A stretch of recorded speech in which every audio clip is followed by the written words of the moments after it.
Hello students, कैसे हैं आप सब। आशा करती हूँ आप बहुत ही अच्छे होंगे और मैं मीता सिंह गुरुजी क्लास 71 में आपका फिर से बहुत बहुत स्वागत है।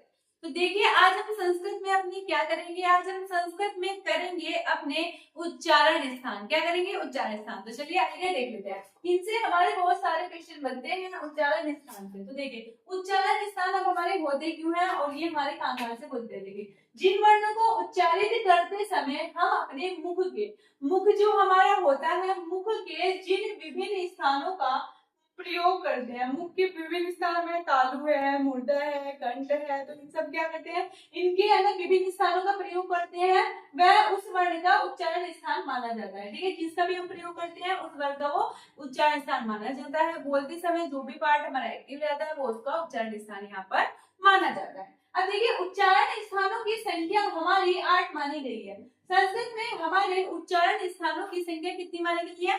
8 मानी गई है। अब ये 8 कौन कौन सी है, चलिए देख लेते हैं। यहाँ पर है उरय। उरय क्या होता है? मतलब हृदय। यहाँ पर है कंठ है, तालु है, मूर्धा है, दंत है, ओष्ठ है, नासिका है और जीवा मूल्य है हमारे। ये सब हमारे क्या बनेगा, यानी कि इन जगह से हमारे जो वर्ण है वो निकलते हैं, उनका इसे उच्चारण स्थान यहाँ पर माना गया है। तो चलिए देख लेते हैं कंठ से। सबसे पहले बात करते हैं कंठ की। देखिए, आपने हिंदी में पढ़ा होगा यहाँ पर, और आप संस्कृत में भी अगर पढ़ रहे हैं तो बहुत ही हिंदी का आपको याद ही होगा। नहीं है तो आप अगर आप यहाँ पढ़ रहे हैं तो हिंदी का आपको आराम से याद हो जाएगा। कैसे? देखिए, कंठ का क्या होता है? अकु विसर्जनीय नाम यहाँ पर क्या होता है? कंठा।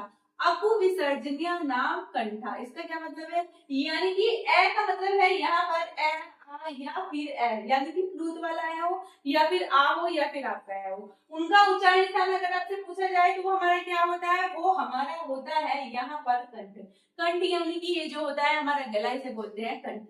तो यहाँ से होता है। और किसका होता है? और होता है कुवर्ग। कुवर्ग मतलब कैवर्ग, जैसे हिंदी में हम कैवर्ग पढ़ते हैं, क ख ग घ अंगा, यानी कि क ख ग घ अंगा, इनका उच्चारण स्थान भी हमारा क्या हो जाएगा? यहाँ पर कंठ होगा। अब बात करते हैं जैसे है यहाँ पर है जो है ना, है का अगर आपसे पूछे उच्चारण स्थान क्या है तो वो भी हमारा क्या होगा? कंठ होगा। अब देखिए, विसर्जन यानी कि विसर्ग अगर इसमें लगा हो वो भी हमारा क्या होगा? उसका हमारा उच्चारण स्थान क्या हो जाएगा? कंठ हो जाएगा। तो यहाँ पर इन सभी चीजें अगर आपको ये वर्ण दिखाई दे तो उनका उच्चारण स्थान यहाँ पर कंठ हो जाएगा। जैसे अबू हवि कंठा, अगर आपको शॉर्ट में याद करना, अबू हवि कंठा याद कर लीजिएगा, आपको पता चल जाएगा। ऐसे ए आ या फिर प्लूत वाला है, बड़ा है, कैसे क्या होता है? पूरा क्या वर्ग आ जाएगा, है से यहाँ पर है, और विसर्ग नाम से क्या हो जाएगा? हमारे विसर्ग आ जाए जो कंठ से बोले जाते हैं।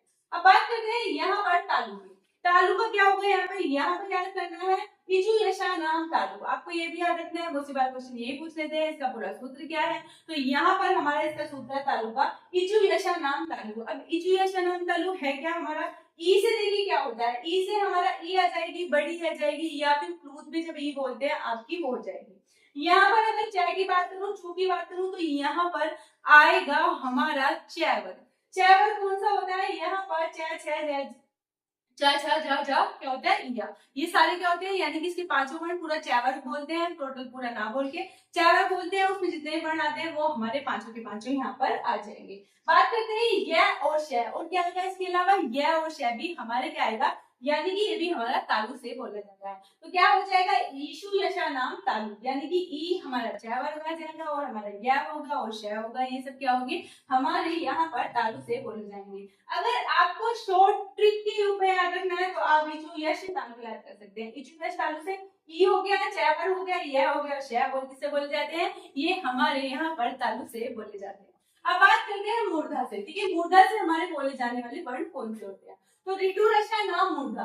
ऋतु रचा नाम मूर्धा याद रखिएगा, इसका ये सूत्र होता है। इस भी बहुत सी बार हमारे क्वेश्चन आ जाता है इससे भी, इसका सूत्र क्या है मूर्धा का। तो ऋतु रचा नाम मूर्धा, इसे करने में आसानी रहती है। देखिए, इसमें क्या हो जाएगा? रिधि। रिधि का मतलब रिधि आपको पता है, बड़ा या फिर प्लूत वाला हो, तो तीनों तो क्या आ जाएंगे? हमारे रिधि आ जाएंगे। यहाँ पर बात करूँ टू है तो यहाँ पर यानी कि टैवर्ग। टैवर्ग में कौन से आते हैं? टा ठा डा ढा णा। कौन से आते हैं? टा ठा डा ढा णा, सारे आ जाएंगे। और क्या आ जाएगा? रसा नाम लिखा है तो यहाँ पर आ जाएगा आपका र और ये पेटपटा श आ जाएगा। किससे बोले जाते हैं सारे? ये सारे हमारे मूर्धा से बोले जाते हैं। किससे बोले जाते हैं? मूर्धा से बोले जाते हैं। अब देखिए जो शॉर्ट ट्रिक की बात की जाए तो ऋतु रस मूर्धा आप याद कर सकते हैं। ऋतु रस मूर्धा यानी कि रीरी वर्ग आएगा, टैवर आएगा, टाटा आएगा, रह आएगा और पेटपटा श आएगा। देखिए श तीनों अलग अलग उसमें आ रहे हैं। इसमें कौन सा आ रहा है? मूर्धा में पेटपटा श वाला हमारा यहाँ पर श आ रहा है। ये मूर्धन्य से बोला जाता है। पेपर में कई बार क्वेश्चन है कि ये हमारा पेटपटा श जो होता है वो कहाँ से बोला जाता है? तो वो हमारा मूर्धन्य से बोला जाता है, यानी कि मूर्धा से बोला जाता है। अब बात करते हैं यहाँ पर कंठ के बारे में। कंठ का सूत्र क्या आता है? लितु लसा नाम दंता। लितु लसा नाम दंता, इसमें देखिए कौन से आते हैं हमारे? एक तो लिरी आ जाता है, इसका वर्ग इसका क्या होता है? बड़ा आ जाता है। देखो यहाँ पर क्या आ जाता है? इसका प्लूत भी आ जाता है। ये तीनों हो तब आपके क्या हो जाएंगे? दंत से बोले जाएंगे। यहाँ पर तय वर्ग यानी कि ता था ध ध न, किसकी बात हो रही है? या पूरे तय वर्ग की बात हो रही है। ता था ध ध न, ये भी हमारे किससे आ जाएंगे? ये भी हमारे दंत से बोले जाएंगे। बात करते हैं ला वर्ग, ठीक है, ला और सा। तो देखिए अगर आपसे पूछा सा, ये वाला सा से सपेरे वाले से आता है तो वो हमारा दंत से बोला जाता है। लेकिन पेटपटा श वाला आता है वो किससे बोला जाता है? मूर्धन्य से बोला जाता है। और देखिए श से शब्द वाला श किससे आता है? वो हमारे तालु से। देखिए तीनों श ही है, लेकिन तीनों का उच्चारण स्थान यहाँ पर अलग अलग है। इंपोर्टेंट है, पेपर में हमारे काफी पूछ लेते हैं। बात करते हैं कि ट्रिक की बात करूँ, इसमें क्या लिखा है? लतुलस और यहाँ बोलते हैं दंत। लितुलस और इधर दंत, शॉर्ट में अगर याद कर सकते हैं। ल से लिरी, ट से डायवर्ट, ल से ल और स से होता है हमारा स, यानी कि सफेद वाला स। अब देखिए क्या होता है? इम घटना नाम नासिका। इम घटना नाम नासिका छ। इम घटना नाम आपको पता है हमारे वर्ग के पंचमी अक्षर जो आते हैं, पांचवें अक्षर आते हैं, वो क्या होते हैं? इम घटना, ये 5 अक्षर हो जाएंगे हमारे। और क्या होते हैं? ये हमारे नासिका और मुख दोनों से बोले जाते हैं। किसे बोले जाते हैं? जो वर्ग के पंचम अक्षर होते हैं, नासिका मुख दोनों से बोले जाते हैं। तो यहाँ पर मैंने आपको 4 स्थान अभी 5 बताए हैं, मैंने आपको बताए थे 8। इससे अगले मैं आपको नेक्स्ट वीडियो में बताऊंगी, तो प्लीज बताइएगा आपको वीडियो कैसी लगी। Thank you.